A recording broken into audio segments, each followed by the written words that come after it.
In the conference room, the director of operations, a new hire who'd been parachuted in 3 months ago, pointed a laser at the PowerPoint slide and addressed the entire room. "The art department is a parasite on this company," he declared, his voice dripping with disdain. "A single character model takes you 2 weeks. An outsourced team can deliver it in 3 days." I lifted my head and met his gaze. "And you're sure the quality from an outsourced team would pass muster with our investors?" "Quality?" He let out a cold, sharp laugh. "Does our lead artist, Mr. Hayes, believe he's crafting priceless masterpieces that no one else can touch?" A few sycophantic chuckles echoed around the table. Our boss, Mr. Roberts, slammed his hand on the table. "The art department's budget is cut by half this month." I snapped my laptop shut, stood up, and walked out. At the door, I paused and glanced back at him. What he didn't know was that I held the source files to every single one of this company's blockbuster games. Leaning against the window in the hallway, I opened my phone. A message from the Apex Interactive HR rep sent 3 days ago was still sitting there unread. "Liam, have you given our offer any more thought? We're ready for you whenever you are." I didn't reply, I just pocketed the phone. The elevator dinged open and Leela stepped out. She froze for a second when she saw me. I'd mentored her personally, brought her up from a fresh-faced graduate 3 years ago who could barely handle Photoshop. I didn't blame her for staying silent in the meeting just now. You have to protect your own job. But I'd seen her cozying up to Steven's clique for weeks. "Liam," she started. "What is it?"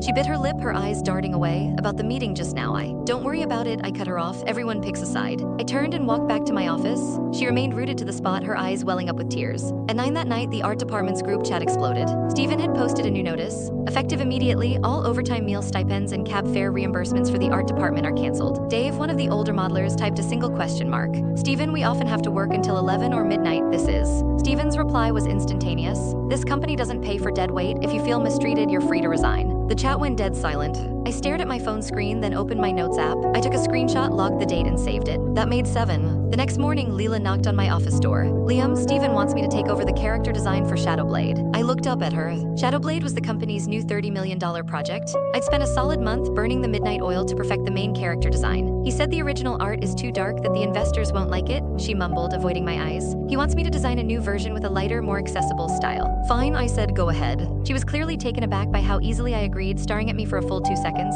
"So, the source files. They're on the company server, find them yourself." I looked back down at my monitor. She lingered for another moment before turning and leaving. What she didn't know was that the files on the server were all flattened exports. The real source files, with every layer, every group, every smart object intact, were on my portable hard drive. Without them, you couldn't even adjust the color palette, let alone make any meaningful changes. At noon, I headed downstairs to grab lunch from the convenience store. Just as I reached the main entrance, I saw Steven and Mark from marketing sharing a smoke. "That Liam Hayes has such a stick up his ass," Mark was saying, flicking ash onto the pavement. "Thinks he's untouchable just because he's been here forever." Steven took a long drag from his cigarette. "Don't worry, I'll wear him down. I'll have him crawling out of here on his own within 3 months." Mark laughed. "About time someone put those dinosaurs in their place." I stood just inside the glass doors, unseen, unheard. I turned around and headed. Click the link on the homepage to watch the full follow-up for free.